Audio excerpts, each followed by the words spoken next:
Salve a tutti e benvenuti in questo nuovo video. Come abbiamo compreso, la vera Gerusalemme evangelica era Ioros, sulla sponda orientale del Bosforo, non lontano dalla montagna di Iuscia, cioè di Gesù, il famoso Golgota dove Cristo fu giustiziato a seguito di una rivolta. Fu su questo luogo che intorno all'XI secolo venne spostata la capitale dell'impero romaico, precedentemente situata nell'odierna Alessandria, nella fertile valle del Nilo, la prima Roma conosciuta anche come la prima Babilonia. La nuova capitale venne chiamata Ierosolim, Gerusalemme, ed era anche la nuova Roma, città principale del potente impero romaico, il cui potere nell'XI-XII secolo si estendeva su molte regioni orientali ed occidentali, dove si trovavano le province di stretto chiamate Fema o Tema, parola probabilmente connessa con la parola tatara Tumen, ed il russo Tma, che stavano ad indicare un'unità militare e quindi una moltitudine di persone. Tma infatti significa molti. È qui che si svolsero gli eventi principali dei secoli XI-XIII che vedono protagonista l'impero bizantino e non a Costantinopoli, l'odierna Istanbul, che ancora non esisteva e che venne retta soltanto più tardi nel XIV secolo dal sovrano russo Dmitri Donskoj, da cui è tratta la figura di Costantino I. In generale queste province o distretti militari costituivano una formazione statale indipendente ed erano guidate da un legato romaico, un cesare, uno zar o un duca, e cioè un vassallo di Zargrad e Ioros sul Bosforo, la Gerusalemme evangelica. Tra queste province erano inclusi l'Egitto africano, sede del cimitero della famiglia imperiale, la Rus dell'Orda ed i territori dell'Europa occidentale, dove in seguito nel XVI-XVII secolo nacquero i vari stati per come li conosciamo oggi, ovvero Germania, Italia, Inghilterra, Spagna e così via. La subordinazione di questi distretti al centro dell'impero era ragionevolmente flessibile, non si poteva però evitare da parte dello Stato vassallo un pagamento delle tasse a favore della capitale. È possibile inoltre che a quel tempo le cronache venissero compilate soltanto nella capitale, dove venivano documentati gli eventi principali che la interessavano e saltuariamente emergevano nelle varie province. Questi eventi principali accorsi durante l'XI-XII secolo vedevano protagonista la famiglia reale di Cristo, chiamata così non a livello simbolico per bellezza, ma perché effettivamente lo era.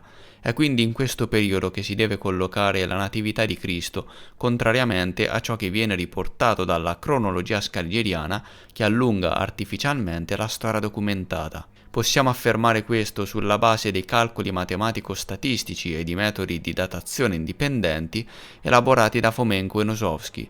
La nuova datazione dell'evento astronomico verificatosi in concomitanza con la nascita di Gesù, riflessasi nelle cronache come la famosa stella di Betlemme, ha permesso di risalire alla data di nascita di Cristo, che a questo punto avvenne nella metà del XII secolo, precisamente nell'anno 1152, o meglio 152 senza raggiunta nei 1000 anni. Il 152 quindi sarebbe la reale data di nascita del personaggio storico da cui si è venuta a creare l'immagine riflessa di Gesù, che nella storia bizantina secolare è identificabile con l'imperatore Andronico I Comneno, morto poi nel 1185. Questa data corrisponde in modo significativo alla nuova datazione della crocifissione di Cristo emersa durante il calcolo indipendente della datazione astronomica. È stato possibile risalire a questa data analizzando il famoso zodiaco di Dendera, in Egitto presente nell'omonimo tempio, il quale contiene un oroscopo conosciuto anche come zodiaco di Osiride, la versione egiziana dello stesso Gesù Cristo. Tra i vari zodiaci datati da Fomenko e Nosovsky, solo lo zodiaco di Dendera indicava la data esatta della Pasqua ebraica, che cade non molto tempo prima della prima luna piena di primavera, periodo in cui si sa che avvenne la crocifissione di Gesù Cristo. La data che emerge è quella della mattina del 20 marzo 1185 o 185. In questo senso la datazione convenzionale della morte dell'imperatore bizantino, fissata al 12 settembre 1185, dovrebbe essere rivista. Ma chi era Andronico I Comneno? Per ora daremo una panoramica generale, negli episodi successivi tratteremo il tutto in modo approfondito, quindi mi raccomando, per rimanere aggiornato seguimi e non perderti i futuri video. Gli eventi avvenuti in quei secoli e che hanno interessato le vicende legate alla famiglia imperiale dei Comneni sono stati riflessi in numerosi racconti, fatti slittare poi nell'antichità, per cui possiamo trovare numerosi parallelismi che legano Andronico I Comneno ad altre figure, oltre che a quella di Cristo. In totale sono stati individuati 113 riflessi della stessa figura nella storia scarigeriana e l'elenco è in continua evoluzione. Nella storia russa si è riflesso come il principe Andrei Bogolyubsky e l'apostolo Andrea il primo chiamato. Leggendo la storia di queste figure possiamo risalire a informazioni molto interessanti che ci parlano del soggiorno di Andronico Comneno, cioè Gesù Cristo, nella Rus di Vladimir e Suzdal del XII secolo, dove trascorse gran parte della sua vita. Come lui, anche sua madre, la Vergine Maria, la principessa Promislava delle cronache russe, era originaria della Rus. Soprattutto si sottolineano i rapporti stretti tra l'imperatore bizantino e i tauroscizi che abitavano la penisola della Crimea. In molti documenti antichi la Rus era menzionata come la casa della Vergine Maria, che successivamente si trasferì a Zargrad, Ioros, sulla sponda orientale del Bosforo.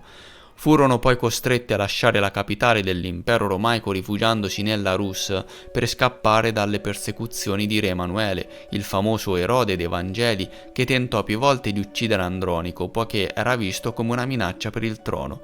E non a caso, visto che già più volte Isacco, padre di Andronico, aveva tentato di spodestare lo stesso Emanuele, senza contare il fatto che lo stesso Andronico non era proprio uno stinco di santo, anzi, anche lui era un tipo abbastanza cruento e dall'indole decisamente sanguinaria. Nella storia dei Vangeli i dettagli della vita di Cristo dopo la fuga in Egitto e fino al suo ritorno a Gerusalemme all'incirca all'età di 30 anni sono avvolti nel mistero, risalendo invece a vari parallelismi della stessa figura menzionati in precedenza contenuti nelle cronache russe è possibile ottenere nuove informazioni e altri dettagli circa il soggiorno di Cristo, Maria e Giuseppe, il principe Yuri Dolgoruki delle cronache russe in Egitto e in India, cioè la Rus, come era menzionata nelle cronache antiche. Con India infatti non ci si riferiva solo al territorio dell'odierno Indostan, ma a tutta la Rus dell'Orda, e forse è per questo che in vari testi medievali ritenuti apocrifi è possibile trovare informazioni su Cristo che visse in India per molto tempo. Inoltre la vita evangelica di Gesù Cristo in Galilea rappresenterebbe sempre il soggiorno di Andronico Comneno nella Rus di Vladimir e Suzdal, nel sobborgo chiamato Galic Kostromskoi, pronunciato Galion nel dialetto locale. Pertanto la famosa città di Cana nei Vangeli situata in Galilea potrebbe essere stato un insediamento dei Khan nella Rus di Vladimir e Suzdal. Dopo essere tornato a Zargrad, Gerusalemme sul Bosforo, dalla Rus, Andronico Comneno, divenuto imperatore, attuò importanti riforme statali favorendo benessere tra la popolazione. A mio avviso frutto di un'intelligente mossa politica atta a raccogliere il consenso del popolo per poi far emergere la sua nuova riforma religiosa che avrebbe introdotto nuovi insegnamenti da cui si sarebbe originato poi la nuova forma di cristianesimo apostolico oggi in uso, ed impedì la corruzione rendendo vita non facile alla nobiltà di Ioros, che si adirò e insieme ai sacerdoti attuarono una cospirazione con il fine di spodestarlo e tutto culminò in una sanguinosa ribellione. Andronico Comneno venne torturato e giustiziato nel 1185 sul Monte Beikos, sulla costa asiatica del Bosforo, che, come ora comprendiamo, è il famoso Golgota dei Vangeli. La ribellione venne guidata dalla famiglia nobiliare degli Angelo, parenti di Andronico, che si sostituirono a lui al trono di Zargrad.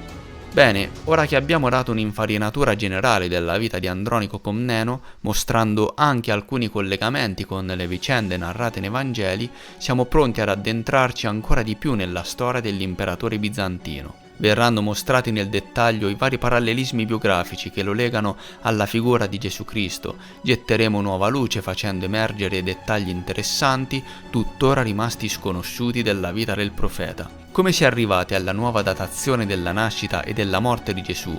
Dove era situata la famosa Betlemme dove nacque? Chi erano i re magi? Qual era la vera identità di Giuseppe e Maria? Cosa successe a Maria dopo la crocifissione di Cristo? E dove fu sepolta la famiglia reale? Seguitemi e lo scopriremo in quella che sarà una serie che chiarirà tanti aspetti e darà numerose risposte finora lasciate in sospeso dalla cronologia ufficiale.